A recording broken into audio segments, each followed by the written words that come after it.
দেখেন পৃথিবীতে যারা দাগ রেখে গেছেন, যারা পৃথিবীতে অমর হয়ে আছেন, যারা পৃথিবীকে শাসন করেছেন, সারা পৃথিবীকে নেতৃত্ব দিয়েছেন, যারা হিউম্যানিটি আপলিফটিং করেছেন, তাদের মধ্যে যদি আমরা দেখি আমাদের মহামানব হযরত সাল্লাল্লাহু সাল্লাম, তিনি কি খুব বড়লোক ছিলেন? মেষ শাবক, হ্যাঁ, খাদিজার ব্যবসা দেখাশোনা করতেন, ইয়ামেনে যেতেন, তার সাথে তার আবু তালেবের সাথে তার যাওয়া আসা হতো, অনেক কষ্টেই তো মানুষ হয়েছেন, কিন্তু সারা পৃথিবীতে তার ফলোয়ার কিয়ামত পর্যন্ত থাকবে। তিনি নিঃস্ব থেকে উঠে আসেন নাই। একটু একটু একটু ভাবার চেষ্টা করেন, তার কি অঢেল কোনো সম্পদ ছিল? মা খাদিজার সাথে বিয়ে হওয়ার পরে যে সম্পদের অধিকারী হয়েছিলেন, সেই সম্পদকে আল্লাহ রাসূল রেখেছিলেন নাকি হিউম্যানিটির জন্য দিয়ে দিয়েছেন? একটু আমরা ভাববেন। আমি কথাগুলো বলছি নিঃস্ব থেকে যে হিউম্যানিটির আপলিফটিং করার জন্য আল্লাহ আল্লাহ কিন্তু তাদেরকে দিয়েই পরীক্ষা করায়। নিঃস্ব থেকে যারা উঠে আসে তাদেরকে দিয়ে কিন্তু আল্লাহ আপলিফটিং হিউম্যানিটির কাজগুলো করিয়েছেন। এই জিনিসটা আমাদেরকে খেয়াল করতে হবে, এটা আমাদেরকে মানতেই হবে। সারা পৃথিবীতে কিন্তু আপলিফটিং হিউম্যানিটির জন্য আমাদের যত মহামানব দেখব সবাই কিন্তু এই জিরো থেকেই কিন্তু হয়েছেন। আমাদের আল্লাহ রাসূলের পরে আমরা দেখি যে ওমর সারা পৃথিবীর অর্ধজাহান করিয়াছ শাসন, ধুলার তক্তে বসি। এই সারা পৃথিবীর অর্ধজাহান যে ইনি শাসন করেছিলেন, সেই ওমর নিঃস্ব ছিলেন। তার যে তক্ত ছিল, তার যে প্রাসাদ ছিল, সেই প্রাসাদ ছিল কিসের? খেজুরের পাতার। দুইজন ইহুদি তাকে হত্যা করার জন্য খুঁজছিল, তো সবাই বলছিল এই দুইজন ইহুদি ওমরকে হত্যা করার জন্য যখন মক্কা মদিনায় এসে খুঁজছে, তখন ওমরকে খোঁজার জন্য তারা বলছে ওমরের প্রাসাদ কোথায়? তখন মদিনাবাসী বলছিল যে ওই যে খেজুর গাছ দেখা যাচ্ছে, ওই খেজুর গাছের ওখানে তুমি ওমরকে পাবা। তো সবাই দেখছি কি যে একজন উস্কো শুষ্ক ভাবে একজন খেজুর গাছের নিচে খেজুরের পাতার উপরে সে হেলান দিয়ে বসে আছে। তারা জিজ্ঞেস করলো যে তুমি কে? বলছে আমি ওমর। তো বলছি ওমর, তোমার এই এই অবস্থা কেন? তোমার এই হাল হাল কেন? সিরিয়া বা পারস্য এদের সাম্রাজ্য, বিশাল সাম্রাজ্যের অধিপতি, তারা বিশাল সাম্রাজ্যে তারা বসবাস করে, আর তুমি এই ধুলার তক্তে তুমি খেজুর পাতার মাথা দিয়ে তুমি শুয়ে আছো। এ কেমন অর্ধজাহানের বাচ্চা তুমি? এই ইহুদি কিন্তু শেষ পর্যন্ত কি হয়েছিলেন? মুসলমান হয়েছিলেন। এই ধরনের বিষয়গুলো দেখবেন যে ওমরের জীবন থেকেও দেখবেন তারা কিন্তু নিঃস্ব থেকে একবার সারা পৃথিবীকে যে আপলিফটিং করেছেন, সারা পৃথিবীতে যে ইসলামের আদর্শ ছড়িয়ে দিয়েছেন, সারা পৃথিবীতে যে দারিদ্র মুক্ত ক্ষুধা মুক্ত বিষয়গুলো উনি ছড়িয়ে দিয়েছিলেন, সেটা কিন্তু ওমরের এই নিঃস্ব থেকেই কিন্তু হয়েছিল। যদি উনি অঢেল সম্পদের মালিক হতেন, এটা যদি তিনি লালিত করতেন, নিজের বংশধর জন্য রাখতেন, তাহলে কিন্তু সারা পৃথিবীতে এনে রাজ্য দখল করতে পারতেন না। তার আমরা জানি রাতের আধারে তিনি কিন্তু তার এলাকায়, তার মহল্লায়, মদিনা মক্কা মদিনার দাঁড়িয়ে দাঁড়িয়ে ঘুরেছেন এবং দেখেছেন যে কিভাবে কোনো বাড়িতে আলো জ্বলে কিনা, যে বাড়িতে কান্নার রোল আসে সেই বাড়িতে যেয়ে কিন্তু খোঁজ নিয়েছেন, বাচ্চারা কেন কাঁদে, সারা রাত না খেয়ে আছে তাই কাঁদে, সঙ্গে সঙ্গে সেই বাড়িতে যেয়ে কিন্তু আটার বস্তা ঘাড়ে করে নিয়ে যে পচিয়ে দিয়েছেন। এই যে হিউম্যানিটির কথাগুলো, এই কথাগুলো কিন্তু আমাদের লালিত করতে হবে। আমাদেরকে কেন আমরা নিঃস্ব হয়ে গেছি, আমরা কেন, অনেকে আছে যে আমরা অনপেজের ফাউন্ডার, আমরা কোটিপতি ছিলাম, এখন আমাদের জিরোপতি হয়ে গেছি। অনেক জায়গায় ভুল পথে হয়তো ইনভেস্ট করেছি, অনেকে হয়তো আমাদের বিভিন্ন বিপদগামী হয়েছি, ব্যবসা বাণিজ্যে লস করেছি, আমাদের অনপেজে আসার পরও আমাদের অনেকে অনেক জায়গায় ক্ষয়ক্ষতি হয়ে গেছেন। এটা কারণ কি?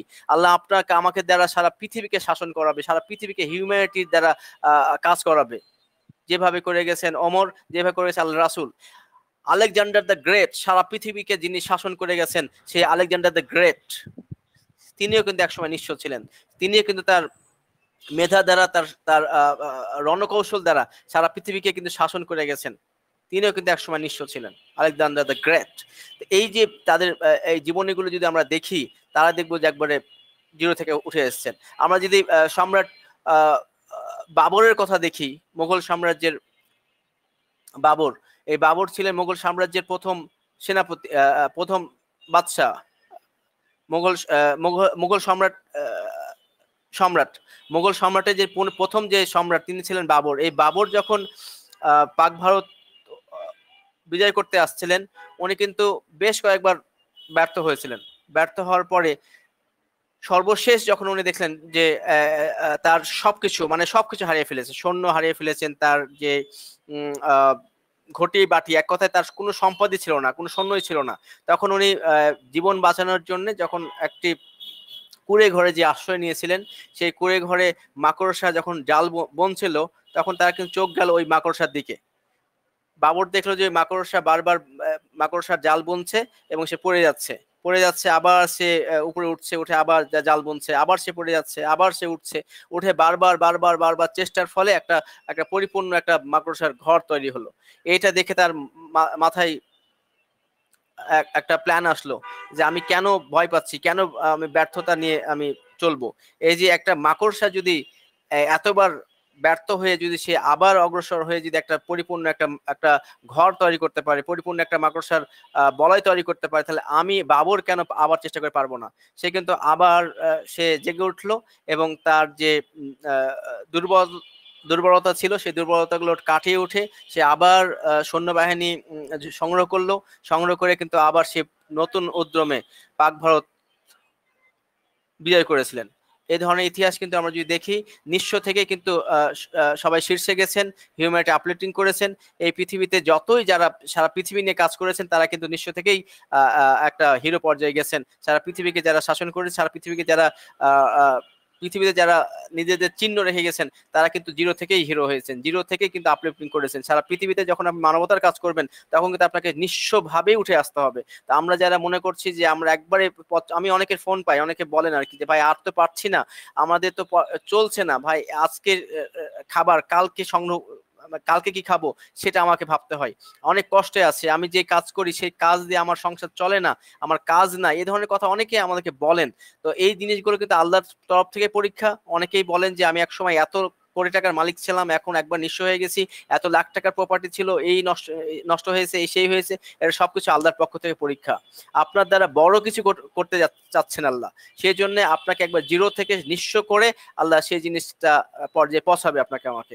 সেই কারণে এটা আল্লাহর পরীক্ষা, এটা কাউকে দোষ দিয়ে লাভ নাই। একটা ওসিলা থাকে, মানুষের জন্য মৃত্যু দেয় আল্লাহ কিন্তু ডাইরেক্ট বলে না আজরাইল যাওয়ার যান কবজ করে ফেলো, কোনো না কোনো ওসিলার মাধ্যমে আসে। হয় আকাশ থেকে বাজ পড়ে দিয়ে একটা ওসিলা আসে যে হ্যাঁ বাজ পড়ে মারা গেছে, কোনো একটা অ্যাক্সিডেন্ট হয় তারপরে আজরাইল ওটা যান কবজ করে, অথবা কোনো কেউ হয়তো দুর্ঘটনায় নিমজ্জিত হয়, বা বয়স হয়, বা কোনো না কোনো অসুখ দিয়ে আল্লাহ কিন্তু মৃত্যুটা নেয়, এটা ওসিলা। কিন্তু আমাদেরকে সকলকেই তো মরতে হবে, সকলকেই আল্লাহ কিন্তু পরীক্ষা করেন বিভিন্ন মাধ্যমে। এটা আল্লাহ আমাদেরকে জীবন দিয়েছেন, উনি আমাদের মৃত্যু ঘটাবেন, উনি আমাদের সফলতা দেন, উনি আমাদের ব্যর্থতা দেন, উনি আমাদের রিজিক দাতা, উনি আমাদের অন্নদাতা, উনি আমাদের পালনকর্তা। এগুলো আমরা সবকিছু বিশ্বাস করি না?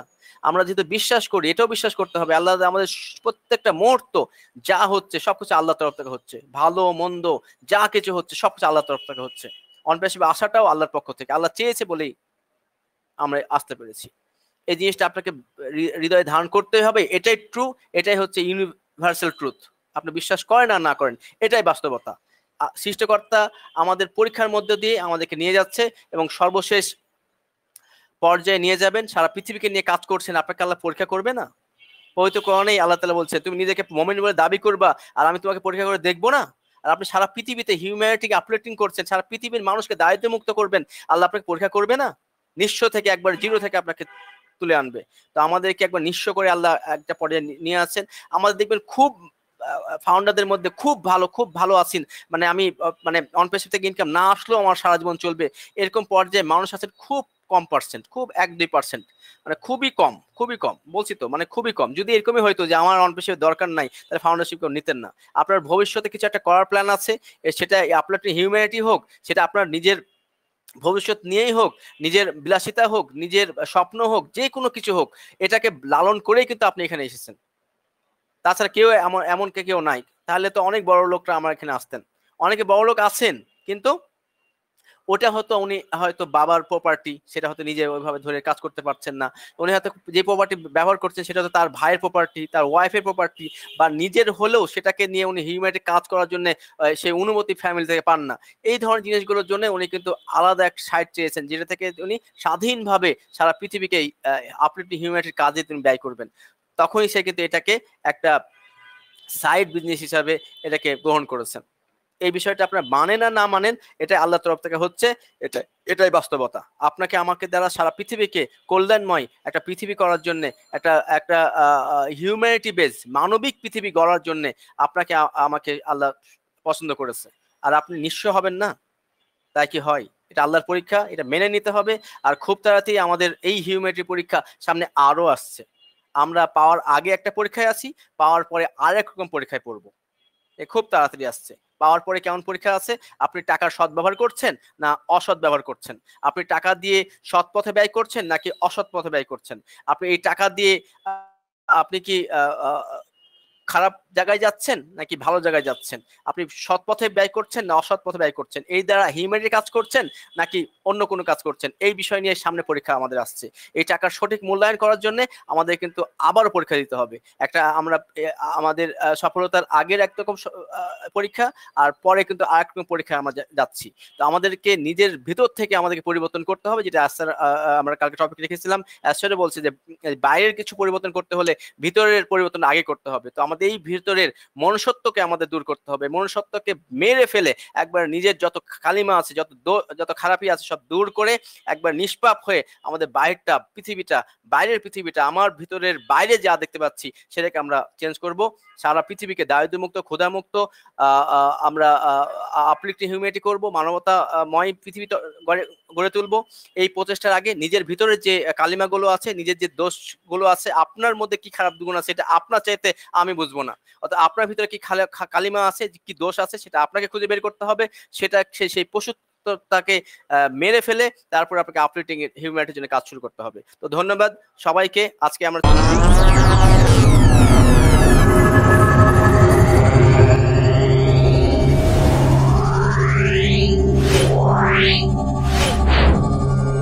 Yeah.